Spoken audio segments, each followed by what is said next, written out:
Hi, I am Kanhaiya Chauhan. मैं आप लोग के बीच में लाया हूँ simple tense complete. Use of that this C.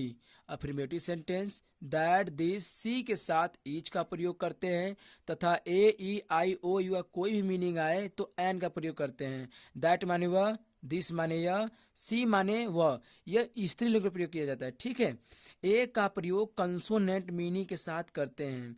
N का प्रयोग वावेस मीनिंग के साथ करते हैं। एग्जाम्पल का हिंदी में अर्थ होता है उदाहरण। वह एक घर है। That is a home. यह एक छाता है। This is an umbrella. वह एक लड़की है। सी इज ए गर्ल। आप हमसे कहेंगे कि सर आप यहाँ पे ए का प्रयोग किए हैं, यहाँ पे एन का प्रयोग किए हैं, तो जो आपका यच लेटर है ना, ये आपका कंसोनेंट लेटर है। तो कंसोनेंट लेटर के साथ ए का प्रयोग करना है। आपका जो यू लेटर है ये आपका वावेस लेटर है, तो वावेस लेटर के लिए एन का प्रयोग करने के लिए बोला गया है। तो वैसे देखिए वह एक लड़की है तो सी इज ए गर्ल। तो अभी हमने क्या पढ़ा? अफर्मेटिव सेंटेंस पढ़ा। अब हम पढ़ेंगे नेगेटिव सेंटेंस। ये आपका नेगेटिव सेंटेंस है। हिंदी में इसका अर्थ होता है नकारात्मक वाक्य। दैट दिस सी के साथ इज नॉट का प्रयोग करते हैं। एग्जाम्पल, यह एक खेल नहीं है। This is not a game. वह एक सेब नहीं है। That is not an apple. Ram एक विद्यार्थी नहीं है, तो Ram is not a student. देखिए यहाँ पे आपका ये क्या है? वावेस लेटर है, तो यहाँ पे हमने एन का प्रयोग किया है। ठीक है। तो अभी हमने क्या पढ़ा? नेगेटिव सेंटेंस पढ़ा। अब हम पढ़ेंगे इंटरगेटिव सेंटेंस। ये आपका है इंटरगेटिव सेंटेंस। इसका हिंदी में अर्थ होता है प्रश्नवाचक वाक्य। अगर शुरू में यहाँ पे मैं कर लेंगे।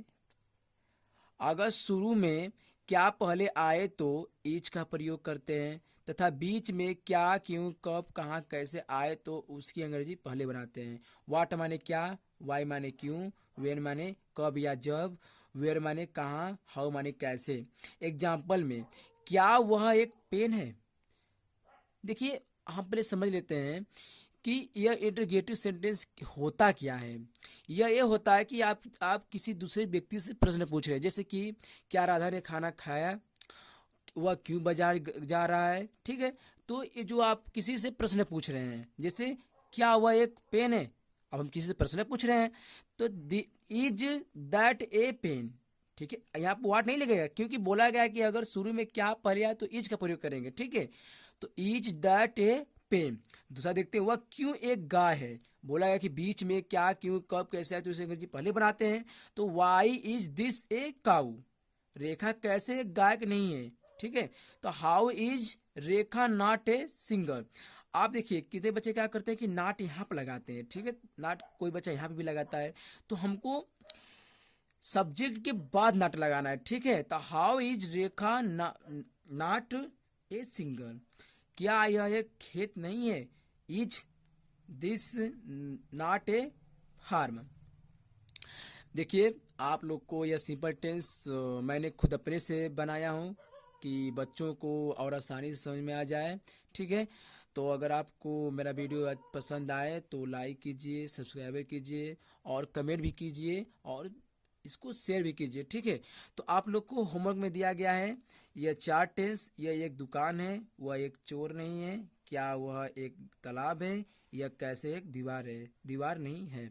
ठीक है। तो आप लोग को इसको कमेंट बॉक्स में आप लोग को इसको करके दिखाना है। आई होप कि आपको समझ में आएगा वीडियो को लाइक कीजिए, सब्सक्राइब कीजिए और अच्छे से इसको फैला दीजिए। Tata bye bye.